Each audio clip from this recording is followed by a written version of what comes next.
आषाढ़ी वारी के अवसर पर पूरे देश और विदेश से भगवान विट्ठल के भक्त पंढरपुर पहुंचते हैं।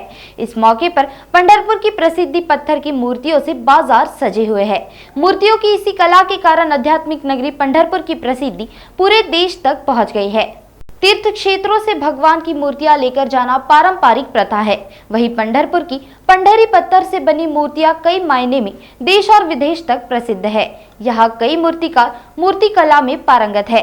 पंढरपुर में विट्ठल रखुमाई के साथ साथ विभिन्न देवी देवताओं की बड़ी संख्या में पत्थर और संगमरमर की मूर्तियां बनाई जाती है।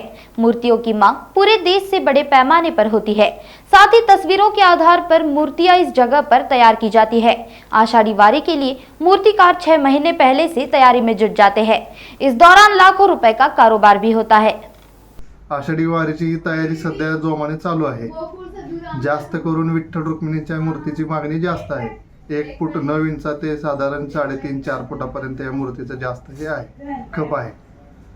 विठ्ठल रुक्मिणीच्या मूर्ती आषाढी वारीमध्ये साधारण 150 ते 200-250च्या रेंजमध्ये आम्हाला कराव्या लागतात।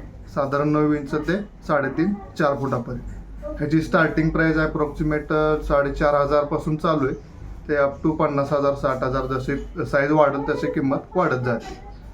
मूर्तीच्या ह्याच्यामध्ये आपली 5वी पिढी आहे मूर्तीच्या बिझनेसमध्ये। माझे वडिलांच्या वडिलापासून मूर्तीचा व्यवसाय चालू आहे। आमच्याकडे साधारण आता 35 ते 50 वर्कर्स आहेत कामाला। सध्या जोरात काम म्हटलं तर फक्त सध्या आणि विठ्ठल रुक्मिणीचंच काम जोरात चालू आहे। महाराष्ट्र सोडून आपल्या बाहेरच्या राज्यामध्ये तामिळनाडू वगैरे जास्त मूर्त्यांचा विठ्ठल रुक्मिणीच्या मूर्त्यांची जास्त मागणी आहे।